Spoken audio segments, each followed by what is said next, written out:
Hello. Hello. Hello. Hi. Okay. Hello, welcome. Thank you. Could you hear me? Yes, it works fine. Just to clarify, Also, is it okay if we record the seminar? Yes, yes. I already spoke Some with Marta. people That's who fine. are traveling or on conferences and couldn't join, but they are really interested in the topic. No you. problem. That's fine. Thank you. So let me share my screen if it works and everything.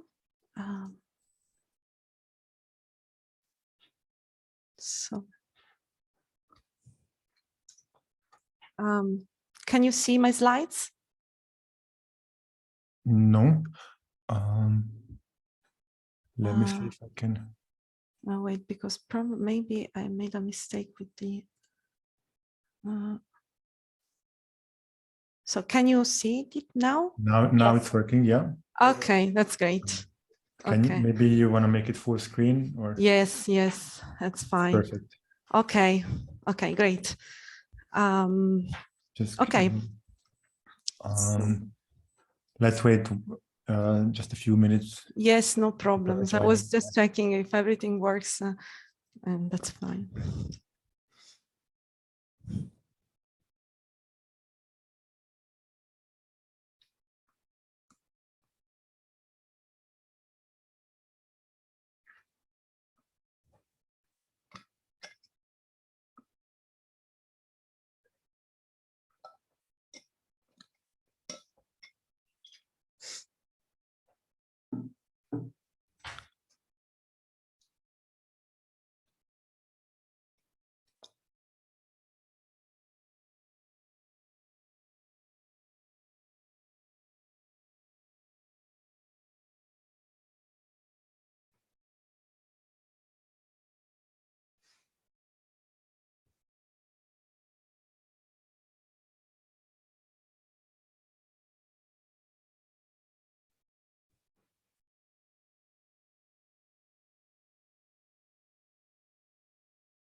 Okay, let's get started. We are very happy to have with us today Amanda Pirro from Lancaster, who's going to talk about her paper called "With a Little Help from My Enemy."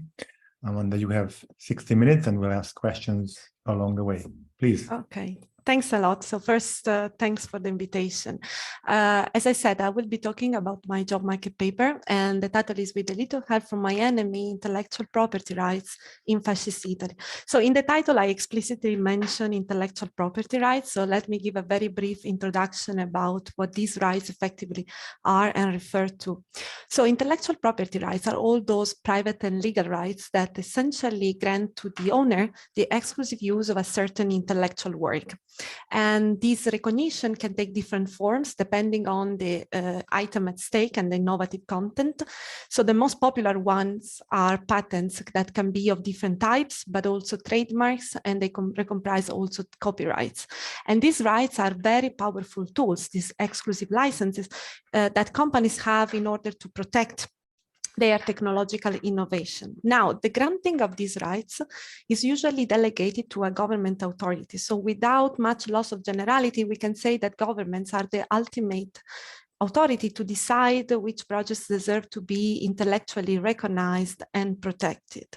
Now, in the last years, there has been a growing anecdotal evidence that seems to suggest that this decision on the part of the government, whether to provide intellectual protection or not, are very much influenced by some political motivations. So just to give an example that illustrates what I mean by that, one of the very first resolutions that were being taken by the Russian government after the beginning of the Ukraine crisis was the decision to suspend the intellectual property rights recognition to companies belonging to hostile countries.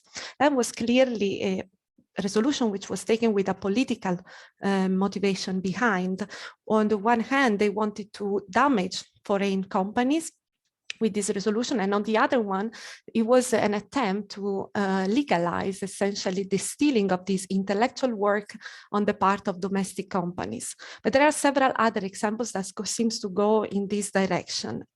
What I found very interesting when addressing this topic is the fact that there is very little knowledge, and more specifically, there is no empirical paper actually that investigates how the provision of intellectual protection can be influenced and affected by government objectives.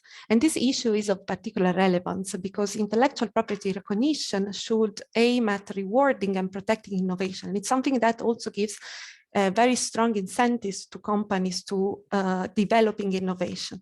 The fact that these rights can be conditional on political consideration is likely to generate distortive effects in an economy, for instance, by giving incentives or protection to companies that are developing very poor quality projects at the expense of real technological development. So what I do in this paper, I essentially explored the relationship between a specific political dimension, that is the political support received by the government, and the subsequent granting of intellectual property recognition. And to address this question, I use as an experimental case the granting of patents and trademarks during the Italian fascism, so using data from around 1 century ago. And this extensive data collection that has been mostly undertaken by myself is mostly based on the Italian Central State Archives, historical archives.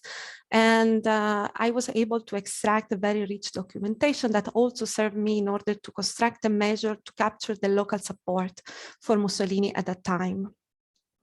So going to the main findings and the key insights of the paper, what I show is that political support critically affected the distribution of these intellectual property rights by the fascist regime. More specifically, the effects is quite puzzling. What I show indeed is that firms located in areas which were characterized by a lower consensus for Mussolini, at least at the time Mussolini came to power, had been granted a disproportionately higher amount of patents and trademarks. Now, these results clearly indicate that the regime boosted the granting of these intellectual property licenses in areas that could have represented potential sources of instability because they were characterized by a higher opposition to the regime. And overall, they suggest that authoritarian leaders may strategically manipulate the provision of intellectual protection to pursue some specific political objectives. And with regards to the literature, so this paper is clearly connected to the political economy literature on intergovernmental transfers. So there is both theoretical and empirical literature that essentially investigates what are the strategies that politicians pursue in order to allocate the resources they control. And they essentially identify two alternative and opposite strategies. One is to essentially grant preferential treatments and devote more resources to people that supported and voted for the government or the politicians in the past, as a form of a reward. And the other one is instead to devote more resources to people or constituencies that did not vote for the politician in the past, with the aim of capturing the favor in the future. And most of this literature, empirically speaking, focuses on democratic regimes. And they show that the very conventional strategy is essentially the first one, so to reward core supporters. But there is a very interesting strand of the literature that instead focuses on authoritarian leaders' behavior, that shows that very often these leaders exploit the allocation of public goods to expand their popular support. This literature mostly uses investments in large infrastructures that can be railroads and new towns buildings and so on and so forth. And there is an interesting paper actually that has been published very recently by Carrillo that exactly investigates the behavior of Mussolini in these regards. And what it shows is that Mussolini allocated most of his large infrastructure, included the construction of new fascist towns in areas that were suffering of a lower support for the dictator.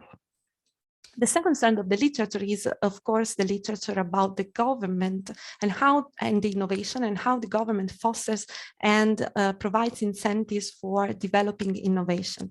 In these regards, there are several studies that show that the usual channels that can be both financing and fiscal channels that government provides in order to foster innovation and incentivize innovation for firms are very much distorted according to, for instance, political connections, but also on the basis of bribery and corruption mechanism.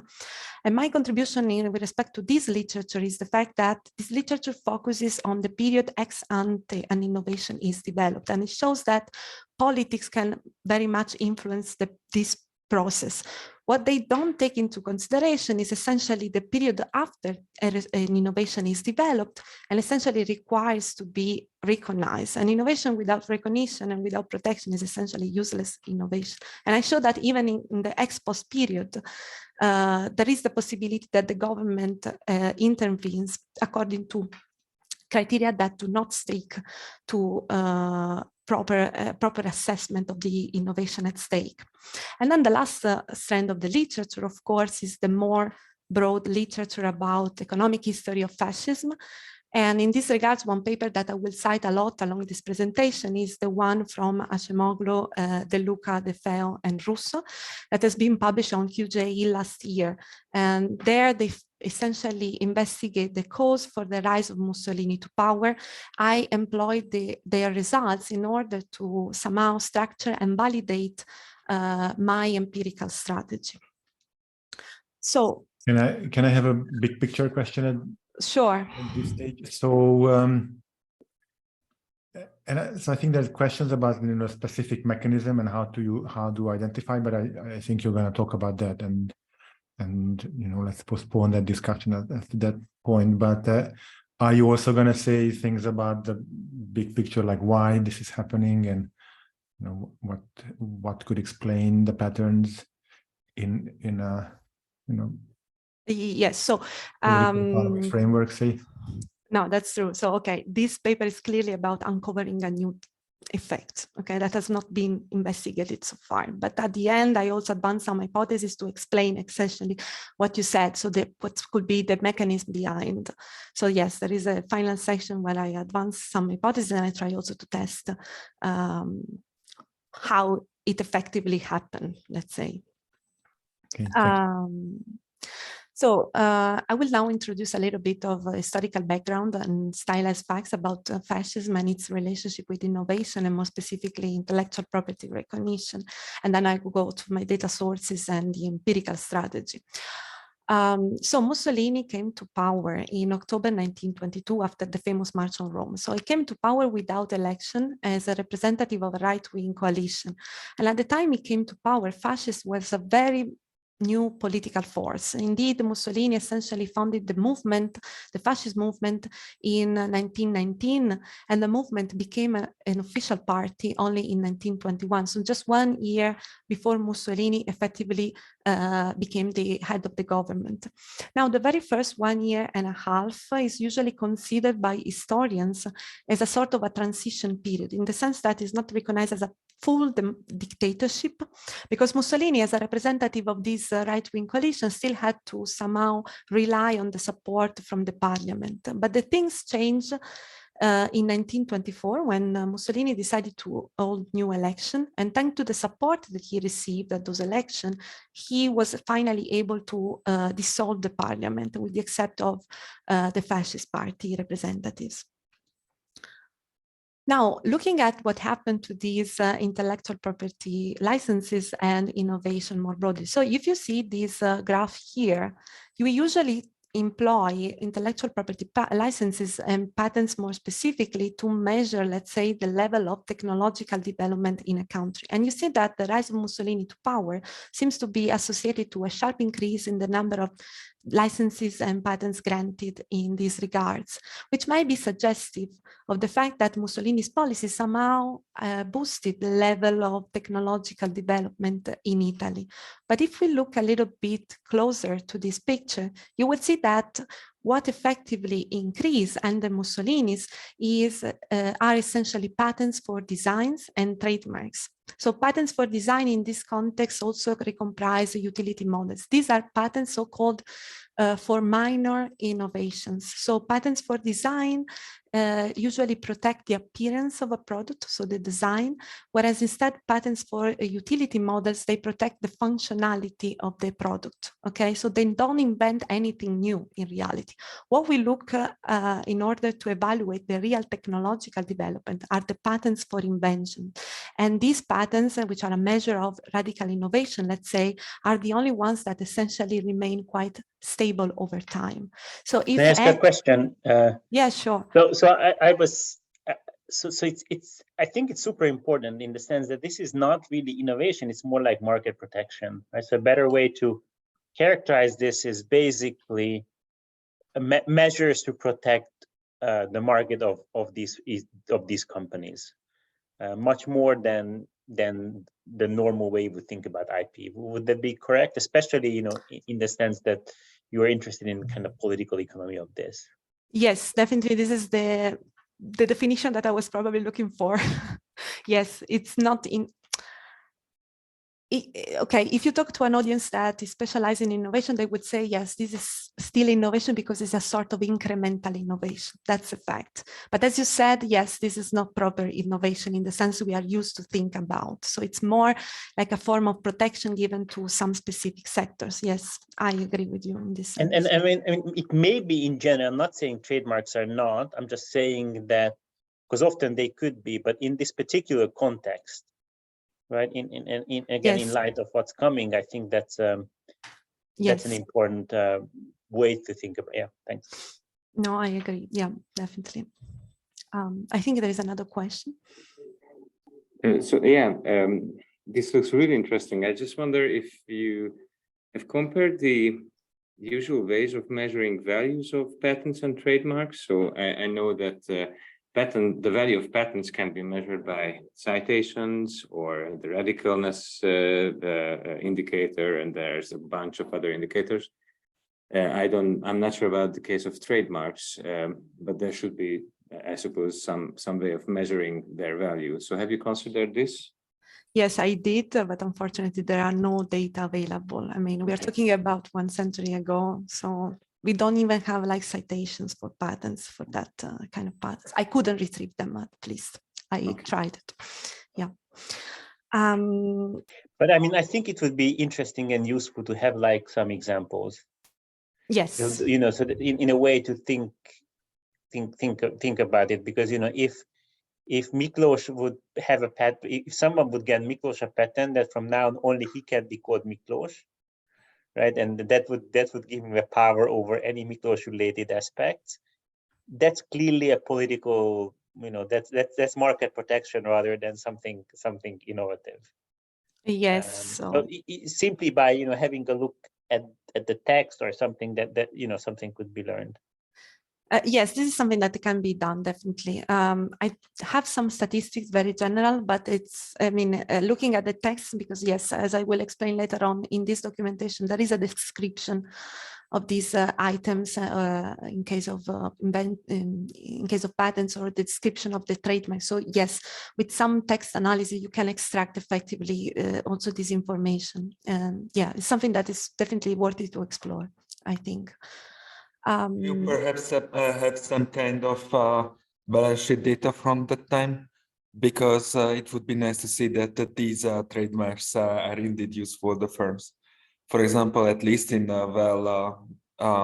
in proper democracy, you could go to the court if your property rights are violated.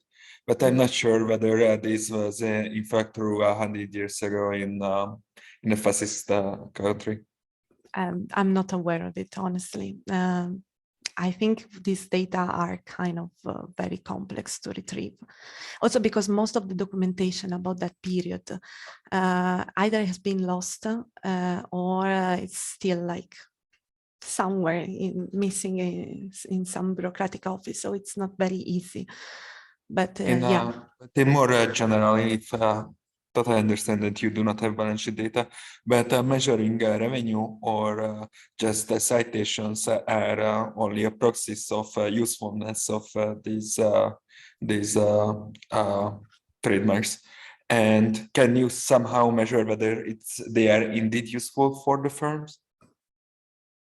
Not in this paper. This is actually something that I want to do in my future research plans. So to match these patents data with firm level data. So there is the possibility actually to retrieve historical documentation about those firms. It takes a bit of a work and a bit of funds as well, I would say. But yes, there are some archives, especially from the chambers of commerce, that have this information about, very detailed information about the firms that were registered at that time. So it's something that is possible to do, yes. And Thanks. and comparing with other countries, actually, this seems to be pretty much an outcome of the fascist regime. One of my concerns was actually that it could have been the result rather of some other process ongoing, like the post-war reconstruction. But by comparing with other countries that experienced the World War I, like Italy did, it seems that it's pretty much a characteristic of Italy, this sudden increase in these intellectual protection measures in this specific one. So if any, it seems that fascists was able to boost at least the protection in some specific sectors, in some specific aspects of innovation. And so you may wonder what are the innovation essentially that received protection by the fascist regime. So these are some of the examples, okay? So for instance, Campari, that at the time I choose on purpose. That's the point. I choose on purpose firms that are still existing nowadays and are quite successful, but this is not the case, of course, for all the universe of firms that are in my data set. But for instance, Campari, which at the time was a very small business, obtained one of its very first patents for the design of the bottle of the drink, which is still the same shape it has nowadays. But clearly this is not a huge innovation. And same for Ferragamo, for instance, that he received patents for the design of his shoes, or for Zegna for some textiles that he produced. And looking at the industry composition, you see that there has not been significant differences in the period before and after Mussolini in terms of patents assigned to each of the sectors. That means that Mussolini did not pursue a specific policy of targeting some industries rather than others, because the industries are more or less the same. And what is even more important is that the industries that receive the largest share of these patents and trademarks are essentially industries that are not characterized usually by high innovative content, such as, for instance, we have textiles, we have furnitures, we have food and beverages among the top ones. And these are not clearly sectors that are recognized even nowadays as particularly innovative. And so how can we explain this proliferation of trademarks and patents during Mussolini's time? So, well, this is something that has to be reconnected to some programmatic objectives of the fascist party. So one of the most important points was exactly this intellectual property recognition. When Mussolini came to power, one of the very first things he did was to establish the Intellectual Property Office. It happens only 1 month and a half after he came to power. And this office was essentially a very highly centralized office, depending on the government directly. And it was in charge of managing all the bureaucratic practices related to the intellectual property recognition. Before, these practices were instead in charge of an office within the Ministry of Industry and Commerce, but it was much less organized. And at the same time, Mussolini also insisted a lot on this ideology of Made in Italy, which later on is translated in the autarky policies of mid-30s. And according to this ideology, since the very beginning, all the companies that could produce some distinctive signs of national production started to be largely advertised by the state propaganda, and they could also access some important preferential treatments, for instance, tax breaks in case they were exporting, or some financing. And so this created a very big incentives for firms to obtain recognition for their production through the approval of these patents and trademarks. So firms became much more eager to obtain this protection, because this protection actually became much more valuable during Mussolini's time. And the question is, to me, to what extent political support mattered when the regime was essentially distributing these patents and trademarks, so when it was distributing this intellectual property protection. So here is just some preliminary and descriptive statistic. On the figure 8 on the left-hand side, there is essentially the incidence of patents for designs and trademarks released by Mussolini in each of the provinces in the first 5 years. And I compare it with some measure of political support. Specifically, I compare it first with the electoral results in 1924. And you see that there seems to be a negative correlation, meaning that areas that voted less in support of Mussolini received more patents and trademarks. But then I compare it also to another measure that is my major measure of interest, is the one that I actually use in my empirical strategy, that are that is the incidence of activists affiliated to parties historically against Mussolini's rise to power. Okay, and recorded in the period before Mussolini's rise to power. And you see that areas with the most incidence of opponents to the fascist regime had been granted, again, a higher amount, seems to have been granted a higher amount of patents and trademarks. Now, these figures suffer of the fact that they don't say anything about what could have been the pre-trend in these provinces and everything. So just to give you another intuition, here I essentially divided the provinces according to their level of opponents to the regime. And you see that different provinces and at different levels had different development over time. The provinces that addresses the biggest change in the terms of patents and trademarks are the provinces with the highest number of opponents. But these are also the provinces, to some extent, that had already a higher level of, let's say, innovation, even before Mussolini came to power. But still, the jump is quite impressive. What is even more interesting from my point of view are all the other provinces. So you have to imagine that these provinces had level of innovation as measured by these patents very close to zero. 3/4 of them has less than 7 patents released in 5 years. So it's very, very low level. But the ones that say received protection in this sense are only those with a significant number. So those belonging to the 3rd quartile with a significant number of opponents, whereas the other ones instead kept having no innovation at all, even afterwards. So this is just preliminary inspection. So of course we need some more structural empirical strategy and analysis. So let's go to the data sources that I could obtain in this regard. So I relied, as I said in the beginning, most on this historical archive of Italy. There is an ongoing project that is extremely interesting, and it's aimed at digitizing all the bureaucratic practices of the period before the Republic. And thanks to this project, I could access data from the Ministry of Industry, Commerce and Craftsmanship, which later on of the Intellectual Property Office, and I could obtain the registration certificates of patents for designs and trademark certificates. In this regard, 2 things need to be said. One is that I could not access the certificates for the patents for invention that have not been digitized yet, unfortunately. And the other one is that I could not access, this is because these documents have been missing over the year, the registration let's say this application submission. So those that apply for a patent, for instance, but did not receive that patent. So this documentation is only related to patents that have been filed and received after some period in time. But still, it's very interesting. So we have the name of the firm in there. We have the location of the firm. We also have when this firm applied and when they received the patent or the trademark.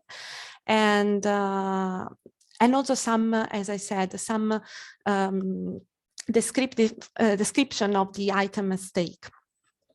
And then I also look at the second registry, which is the Public Security Office. Can I ask about the previous data? So you mentioned you cannot access the applications that did not get granted, but do you have the numbers or some aggregate that? No, unfortunately, no. Here you want like city level or regional variations. I can imagine that's tricky too. No, I asked, but actually these documents, they said that they don't exist anymore. So there's no way to retrieve them anyways. So yes, if you look at before, I also provide some statistics about the patents for invention. That's because I obtained at least this time series for those patents, but I could not access instead the content of this registration certificate. So only the raw numbers over the years. That's the thing. And then I employ this, essentially this is a registry from the police, and it provides a biographic records of all those individuals which were somehow encrypted in this registry because they were considered as dangerous because of their political activity or political affiliation. And even in that case, these are very detailed data that you have the name of the individual, the employment, the political affiliation, okay? And you also have information about where the individual was born and when was living at the time he was prosecuted. And then I also use some other additional sources. For instance, I use the data from the paper of Acemoglu for measuring the electoral share, some measure of a fascist activity, other province level controls. I also use the Italian census, and finally I use this archive of the Luce Institute. So one thing I was interested to was to measure the intensity of the propaganda by Mussolini at the local level. So I essentially codify all those pictures in this archive. So the caption. So this is, for instance, Mussolini when he came to a visit to my hometown. And so it's one of the many visits that he did in my province. So in terms of the empirical strategy, as I said, the key challenge was to identify the level of political local support for fascism. And this is something that usually is pretty easy because it's done by using election data that are supposed to be quite exogenous and serve very well for this purpose. But the problem with autocracies is that there is a very high risk of endogeneity when you look at the electoral results. And this is very much the case of fascism because, as I said, Mussolini first came to power without election. And the next election that he decided to hold were election following an electoral rules that he introduced by himself. And they were characterized by a strong climate of intimidation and violence all across the country. And that resulted in a great number of votes in favor of the fascist party, more than 65% actually. And so according to these, election results are likely to be very poorly representative of what were the true local political sentiment towards the regime. So in order to overcome this issue and identify a possible alternative to measure the support, I exploited the spatial variation in the number of political activists affiliated to parties historically against fascism. That means I considered the political activists affiliated to the socialists, the communists, but also the anarchists and the Republican parties. And I employed the individuals that were recorded by the police in the period before Mussolini came to power. So in 1919, 1920, this is the so-called Red Biennium. And the choice of these 2 years is not actually random. So in those 2 years, Italy had been marked by a strong social conflict, which was mainly led by the Red Revolutionary Forces. And that fostered Mussolini, that at the time was structuring this new movement, to collocate himself, let's say, politically speaking, as an alternative force to this revolutionary instances. And so what I assume essentially is that a higher presence of activists indicates a stronger future opposition to the regime. And so these are essentially the individuals that I took into consideration in my analysis. So now looking a little bit better to the identification assumption. So how do I support my use of activists as a valid, let's say, proxy for the level of support for Mussolini? So first of all, what I should show is that activism somehow correlates with other measures of support for the regime. So, and that also that they are kind of better in capturing these political sentiment. And so what I did, I checked the correlation between the vote share collected at the province level and the political activist incidents in the same province a few years before. Okay, so I regress essentially the vote share in 1924 on the activist variation in 1919, 1920. And you see that there is a negative correlation, meaning that areas with most activists actually reported significantly lower shares in favor of the fascist party later on at the elections. What is interesting, however, is the fact that, at least in the very first column, this correlation is not as strong as I would have imagined. And this is something that comes from the fact that, as I said before, Mussolini strongly intervened in this election with violence and intimidation, which was aimed at preventing people from voting against him at the ballots. And indeed, I control also for the episodes of violence that were perpetuated by the fascists in the provinces, or the number of killings by the fascists in the province. And you see that at that point, the correlation becomes much more stronger and significant, meaning that indeed, these election results were somehow contaminated, as I said before, by these violence, this fascist violence.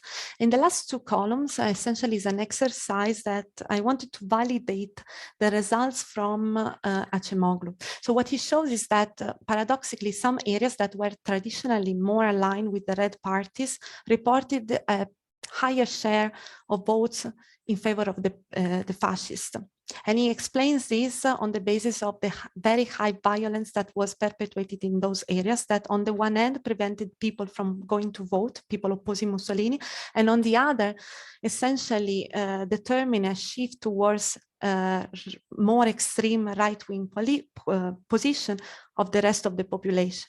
And indeed, by interacting activists with the provinces which were traditionally red, according to the results in the previous election, you see that the coefficient becomes positive. But this is something that is, again, driven by the violence that was perpetuated in those areas. The second important claim that is actually fundamental, let's say, to validate the use of these activists is the absence. Can I have a clarification question about the previous regression? Yes, sure. So this is at the province level or at the city level? So you have. This is at the province level. So probably I missed this part. Oh, so and you have region fixed effects. Okay. And then I included region fixed effect. So yes, okay, all these data have been aggregated at the province level, not at the municipality, at the province level. Okay, thanks. Yeah. And so the second claim is the second identification assumption. Sorry, can I also go back to, because you show the map, but I somehow missed it. So there are, how many regions are there? There are, okay, around 20 regions, same as nowadays, and 93 provinces. And here you have 60 observations. Yes, okay. So no, I missed to say this thing. So the province denomination that I use in my main specification is the current denomination, essentially. And I did so I geolocated the activists according to the current province denomination in order to obtain the greatest variation possible.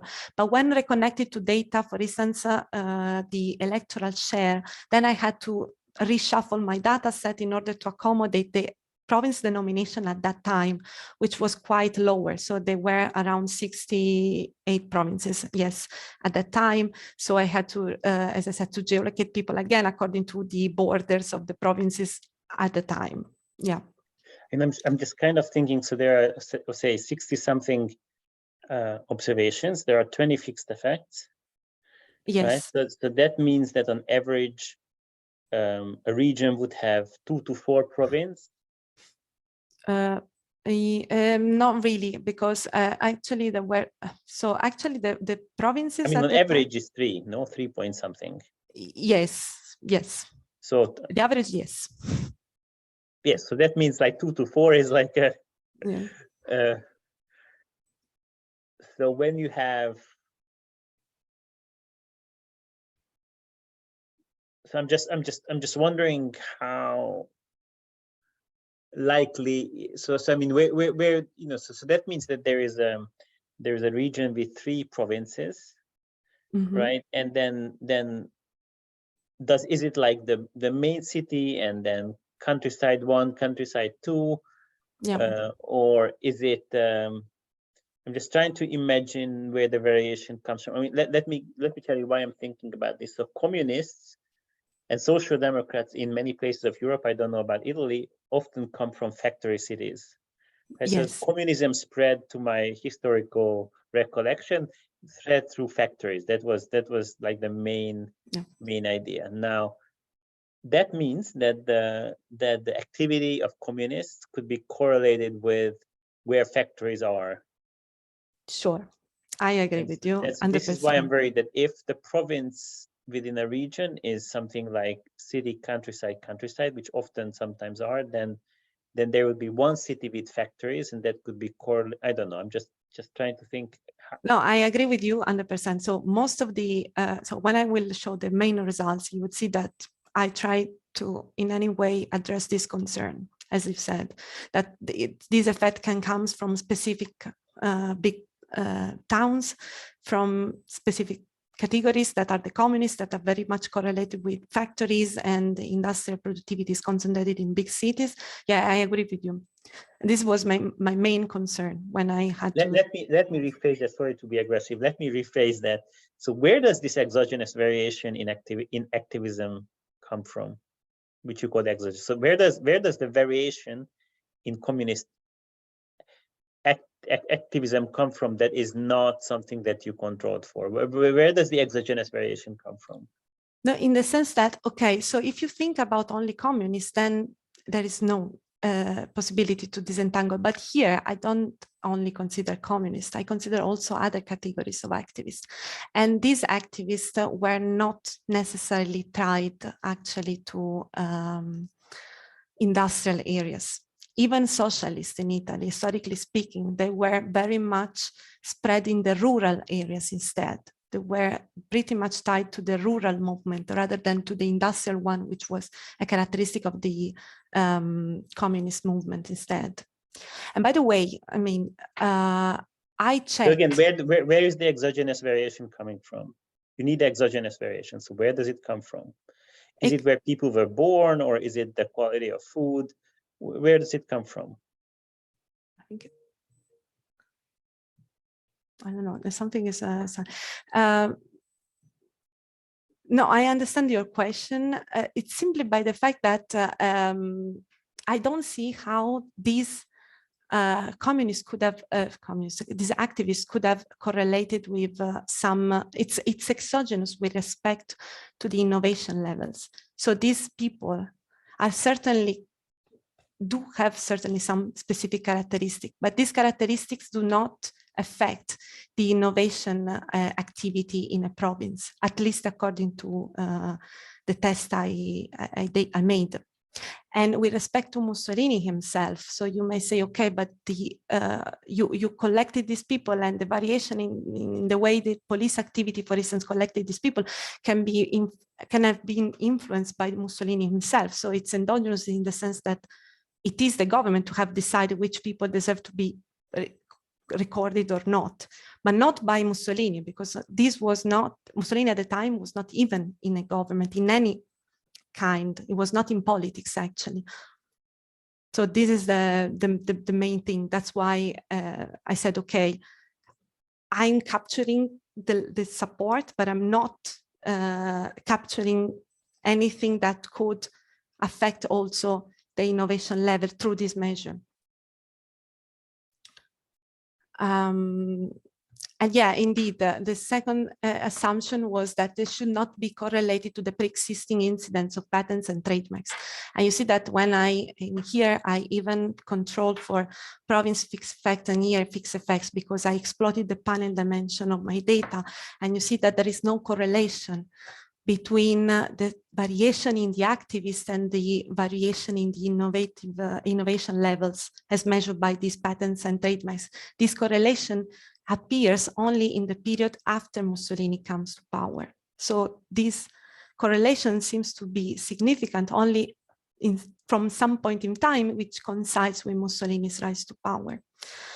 And then I also checked some other, so I check whether activists correlates also with other measure of support. So of course, areas with more activists were the ones with the most violence by fascists, the most killings, also the most party branches. This is a measure of the presence of the fascist party on the territory. They are not connected with the donors to the fascist party. And last, I check whether these activist variation could have been explained by some indicators that also usually affects innovation levels. Okay, so for instance, the industrial activity as measured by strikes, number of firms in a province, the share of industrial workers, and also the literacy levels. So going to the main results finally, so I use a very simple reduced form specification. So essentially I regress the sum of design patents and trademarks that had been released in a given province in the first 5 years of Mussolini's government. And on the other side, I use as my measure of political support as proxy by the number of activists in those areas. Both of them have been scaled per 1,000 population. And so in this case, my coefficient indicates the effect of the political opposition, let's say, on the amount of designs, patents, and trademarks granted subsequently by Mussolini. And going to the results, so you see that there is a positive correlation. Again, areas which were characterized by greater opposition to the regime had been granted higher amounts of patents and trademarks. This is something that is robust when I control, for instance, as you said before, for the province which were containing the main city, or so in terms of population or the region capital. And I also control for other variables. Now, the thing is, cross-sectional specification are very popular in this kind of historical data studies. However, they suffer of omitted variable bias very often. So this is something that I had to deal with. In all these specification, I could include a region fixed effect, but I could not control, of course, for any other province level characteristics. So in order to do so, I also use an alternative specification to corroborate these results, where essentially I employed, again, this panel data dimension, considering the data from 1910 to 1930. And this is essentially the specification. So in this case, my dependent variable becomes the number of patents given to a province in a given year. And my interaction term of interest is essentially this variable that takes the value of 1 for the years after Mussolini came to power.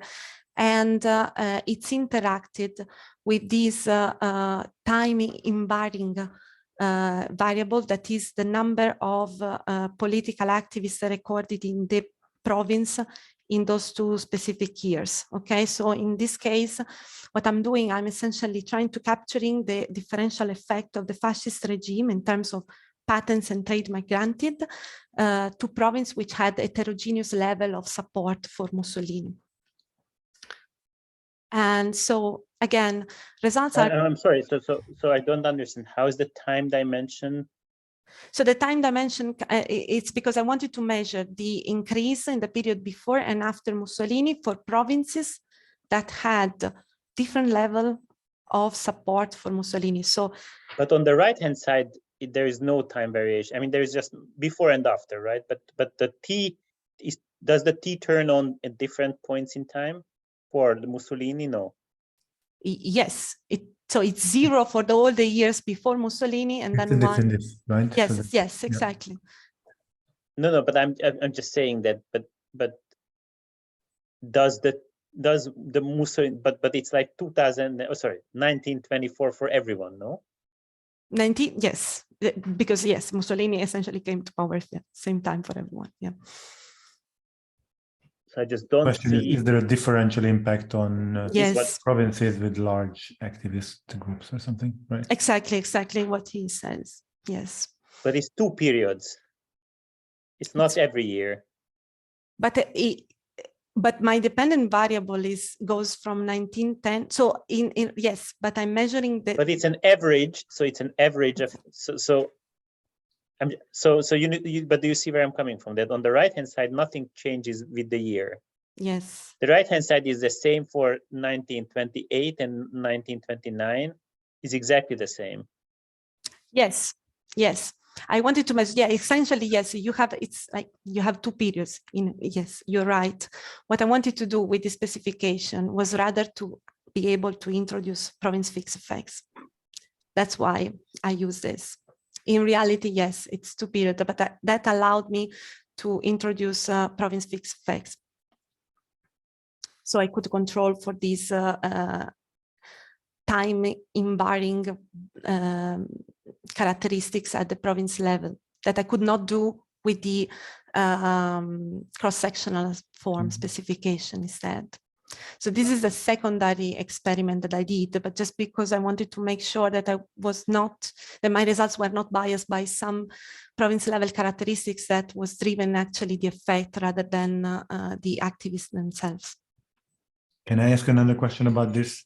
Yes. Regression is about the functional form. So this is a linear model for the count data. So what if there's a proportional effect? I think you showed at the beginning that regions with a high activist, so high number of activists are more innovative to begin with.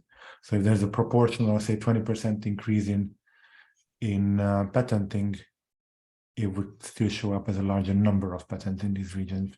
Have you tried doing like a multiplicative model as opposed to an additive? So what I tried, no, not in that sense. What I did was to introduce pre-trends, if that can also. I mean, it was, it seemed like flat, so it's not really pre-trend, but maybe if it starts from a large level, it's not super surprising that you add more, but is it proportionally more? But it's I mean, per population. So in a way, it's a ratio. But it's already it's per population. Yes, exactly. So it's scaled by the population, per 1,000 population. It's still possible, but maybe less so. But it's still.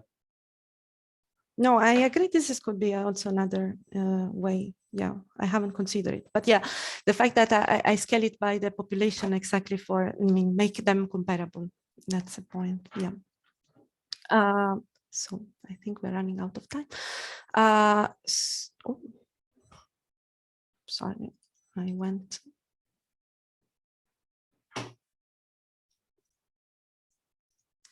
Okay. So again, these results largely consistent, are largely consistent with what I showed you before. The effect, it's interesting, seems to be more definite when I use as a threshold time, so for the coming of Mussolini to power, the election in 1924 rather than 1922. Which is not surprising to some extent, because if this is something that is politically influenced, I would expect this political influence to be greater when Mussolini had effectively the full power to intervene in this process and in the economy more broadly. And the final experiment is not my preferred specification in the sense that there are some problems that arise from the sample properties, econometrically speaking, but I also employed my activists as an instrument for the vote share. And even in the specification, so I repeated the OLS reduced form regression just because, as I said before, and as you notice, I had to reshuffle even in this case. Anytime I have to use the the electoral data, then I have to reshuffle the data set according to that province denomination. So I run again all my regressions to make sure that nothing changes when my sample decreases essentially. And then I also employ this IV estimation. And what is interesting here is the fact that if I only use activists as an instrument for the vote share, the first stage is very weak. Okay, because this comes from the fact that, as I said before, you need to correct somehow for the intervention of Mussolini in this election. So the IV specification works very well once I essentially control for this intervention by simply introducing this violence controlling for the intimidation that he was making. So at that point, the correlation between activists and both outcomes becomes much more definite and significant. Now, I think it would be useful to have the same number of observations for each columns. You mean these I mean, two, I cannot right? compare. You are comparing columns, but they have the different number of observations because the second, third, and fourth is 58, and the first is 68. If I yes, comparing coefficients, it's something changes as well. It's not just you add another variable, but something else is changes. Yes, I can tell and the other you. thing is that the coefficient is actually much higher, the point estimate in the first one. It's just that it's more imprecisely measured, maybe because there is actually more observations that you end up dropping. Yes. This is why it would be useful. Okay, yes. Amanda, you have 5 minutes or so too. Okay, so robustness checks, I won't go through all of them, but some of them can be quite interesting. So first of all, I also checked whether this activist variation coincided with some other relevant changes that also affects usually these innovation measures. And you see that, and this is quite interesting from my point of view, you see that only these political support measures seems to matter when explaining this variation in patents and trademarks granted, but nothing is instead said by industrial activity or other measure. One thing that is quite interesting is that large donors have a positive effect, and you see that there is this differential effect over here, means that provinces which had a higher level of opposition to the regime and at the same time contain a larger number of donors to the fascist party, these are large donors, it means these are firms actually that were giving financing to the fascist party, have this additional positive effect, but still this effect is not enough to kill the major effect from activists. So that means that this is a possible explanation, a possible channel, but it's not exhaustive to this extent. Other robustness checks, I also checked the persistency of these political preferences in other periods. So as you said, maybe these activists were not much accurate in reflecting the support for Mussolini, because maybe there were some intervention in that period, that specific period, because of this social unrest, etc. But actually, these political preferences remain quite persistent over time. And so even when I take, for instance, the variation in these in the people affiliated to these parties, but in different time period, the effects is still there, and they're still correlated with lower support for Mussolini at the electoral level, and still positively correlated to this. And sorry. And finally, I also checked this state propaganda channel. So one question, as I said before, is that this could have been a result of the propaganda that was aiming at promoting this idea of made in Italy, etc., rather than an effect of this political channel. And so I checked the correlation, whether, first of all, areas with more activists had also more propaganda episodes. In this case, the coefficients are quite strange because the data on propaganda are only available from 1927 onwards. So in this case, I took into consideration the whole time period from 1927 to 1940, so the beginning of this World War II. And again, propaganda seems to have a role okay, areas where Mussolini was more present and where he made more speeches in favor of this ideology, reported some positive correlation, but again, this is not sufficiently to explain these effects. So it's just an additional channel. So I'll go to the conclusion. So just to conclude, so what I hopefully convince you about this paper is that I show that intellectual property recognition seems to be significantly affected, can be significantly affected by politics. More broadly, okay, whenever leaders have the influence to the power to influence the decision about this process, as it happened in autocratic regimes, they can plausibly exploit the recognition of these rights to pursue some specific own objectives. And under the fascist regime, firms located in province where with weaker support seems to have experienced a higher incidence of patents and trademarks granted. That suggests that Mussolini strategically manipulated the granting of these rights for political objectives. If we stick to the political economy strategy explanation, that could have been a mean to retain or expand the support in those particularly critical areas for the stability of the regime. So I guess I will stop here, and I don't know if we have time for questions. Thank you very much. Yeah, I think we have time for one or two questions. Okay. And then I would like to have rest a can come question. up one-on-one. You showed that the number of activists aren't correlated with the industry sector of, or at least the share of industry workers in a given region. But is it correlated with any type of development measure like GDP or whatever? Because I could imagine that they are allocated to more or less developed locations where the Mussolini party wanted to develop the economy anyway. Yes, so unfortunately, I don't have province level data for GDP. This is unfortunately, yeah. That's why I use at least the industry share and number of industries in a provinces. I mean, I would assume that provinces with more industries are also the richest ones.